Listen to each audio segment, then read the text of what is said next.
നമസ്കാരം.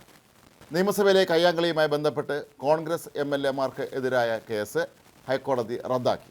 മുൻ മന്ത്രി ഡൊമിനിക് പ്രസന്റേഷൻ, MA വാഹിദ്, K ശിവദാസ് നായർ എന്നിവർക്കെതിരെയുള്ള കേസാണ് ഹൈക്കോടതി റദ്ദാക്കിയത്.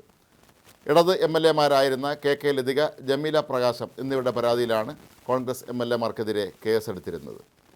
ധനകാര്യമന്ത്രിയായിരുന്ന KM മാണിയുടെ ബജറ്റ് പ്രസംഗം തടസ്സപ്പെടുത്താനുള്ള ഇടതുപക്ഷ MLA-മാരുടെ പ്രതിഷേധത്തിനിടെ കോൺഗ്രസ് MLA-മാർ KK ലതികയും ജമീല പ്രകാശത്തെയും കയ്യേറ്റം ചെയ്തുവെന്നാണ് കേസ്. ക്രൈംബ്രാഞ്ചാണ് കേസെടുത്ത് അന്വേഷണം നടത്തിയത്. ഈ കേസ് റദ്ദാക്കണമെന്ന് ആവശ്യപ്പെട്ട് കോൺഗ്രസ് MLA-മാർ ഹൈക്കോടതിയെ സമീപിക്കുകയായിരുന്നു.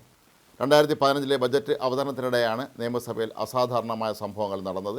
ബാർക്കോഴ വിവാദത്തിൽ KM മാണി മന്ത്രിസ്ഥാനം രാജിവെക്കണമെന്നാവശ്യപ്പെട്ടായിരുന്നു LDF-ന്റെ പ്രതിഷേധം. അന്ന് പ്രതിഷേധത്തിനിടെ സ്പീക്കറുടെ കസേര മറച്ചിട്ടത് അടക്കം തെറ്റായിപ്പോയി എന്ന് മുൻ മന്ത്രി KT ജലീലും ഇടയ്ക്ക് അഭിപ്രായപ്പെട്ടിരുന്നു. KM മാണിയുടെ ബജറ്റ് അവതരണം തടസ്സപ്പെടുത്തുന്നതിനിടെ പൊതുമുതൽ നശിപ്പിച്ചെന്നാണ് നിയമസഭാ കയ്യാങ്കളി കേസ്. MLA-മാരായിരുന്ന V Sivankutty, EP Jayarajan, KT Jaleel, K Ajith, Kunhammed master, CK Sadasivan എന്നിവരാണ് ആ കേസിലെ പ്രതികൾ. കേസ് പിൻവലിക്കണമെന്ന സർക്കാരിൻ്റെ ആവശ്യം സുപ്രീം കോടതി രൂക്ഷ വിമർശനത്തോടെ തള്ളിക്കളഞ്ഞിരുന്നു.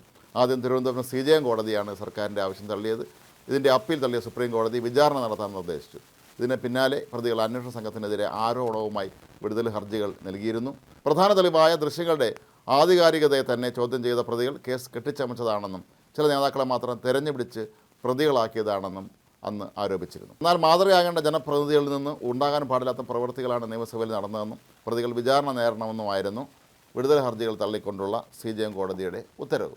ഏതായാലും ഒരു കാലത്ത് കേരള രാഷ്ട്രീയത്തെ ഇളക്കി മറിച്ച വലിയൊരു വിവാദത്തിൻ്റെ ഒരു കേസിലാണ് ഇപ്പോൾ ഹൈക്കോടതി ഇത്തരത്തിലുള്ള ഒരു ഉത്തരവിട്ടിരിക്കുന്നത്. KM മാണിയുടെ രാജി ആവശ്യപ്പെട്ടും ആരോപണങ്ങൾ ഉന്നയിച്ചും പ്രതിഷേധം നടത്തിയ CPM ആകട്ടെ ഇപ്പോൾ KM മാണിയുടെ പാർട്ടിയുമായി ഒന്നിച്ചു ചേർന്നാണ് സംസ്ഥാനത്ത് ഭരണം നടത്തുന്നത്.